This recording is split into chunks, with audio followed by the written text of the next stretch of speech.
US variant সেরা নাকি global variant? IPhone কিনতে গেলে এই ধরনের প্রশ্নের সম্মুখীন আমরা সবাই হই। আজকের ভিডিওতে আপনি আপনার সেই প্রশ্নের উত্তর পেয়ে যাবেন, প্লাস বাজারে প্রচলিত আইফোন ভ্যারিয়েন্টের যে স্ক্যাম, সেই স্ক্যামও উন্মোচন করা হবে।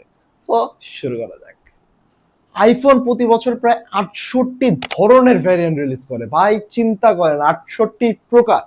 এতগুলো ভেরিয়েন্ট বের করার প্রধান রিজন হলো বিভিন্ন কান্ট্রির গভর্নমেন্টের বিভিন্ন ধরনের রেস্ট্রিকশন, প্লাস ওই দেশের নেটওয়ার্কের যে ফ্রিকোয়েন্সি থাকে সেই অনুযায়ী আপনার আইফোনকে ম্যাচ করানো। এর মধ্যে বাজারে প্রচলিত প্রধান 4টা মডেলের মধ্যে একটা হলো ইউএস ভ্যারিয়েন্ট মডেল, যেখানে আপনি শুধুমাত্র ই সিম সাপোর্ট পাবেন। আরেকটা হলো ভিয়েতনাম ভ্যারিয়েন্ট বা মিডল ইস্ট ভ্যারিয়েন্ট বলতে পারেন। সেই ভ্যারিয়েন্টের মধ্যে আপনি একটা ই সিম আর একটা ফিজিক্যাল সিম সাপোর্ট পাবেন। আরেকটা হলো চাইনিজ ভ্যারিয়েন্ট, যে ভ্যারিয়েন্টের মধ্যে আপনি শুধুমাত্র দুটো ফিজিক্যাল সিম ইউজ করতে পারবেন, নো ই সিম। আর যেটা গ্লোবাল ভেরিয়েন্ট বলে চালানো হচ্ছে, সেই গ্লোবাল ভেরিয়েন্টের মধ্যে আপনি কিন্তু একটা ই সিম ইউজ করতে পারতেছেন আর একটা ফিজিক্যাল সিম ইউজ করতে পারতেছেন। এখন প্রধান কোশ্চেন আসে, ভাই এতগুলা ভেরিয়েন্টের মধ্যে কোন ভেরিয়েন্ট আসলে সেরা? দ্য অ্যান্সার ইজ, ভাই প্রতিটা ভেরিয়েন্টে সেরা।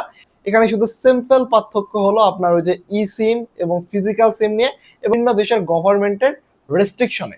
যেহেতু আপনি বাংলাদেশে ফোনটা ইউজ করবেন, বাংলাদেশে আইফোনের উপর কোনো ধরনের গভর্নমেন্টের রেস্ট্রিকশন নাই, তাই নির্দ্বিধায় চালাতে পারেন এবং প্রতিটা ফোন পারফরমেন্স বলেন, ক্যামেরার দিক থেকে বলেন, অল অ্যান্ড এভরিথিং সব দিক থেকে সেম। আর একটা জিনিস ভাই, ঠান্ডা মাথায় চিন্তা করেন, আইফোন হলো ভাই গ্লোবাল ব্র্যান্ড।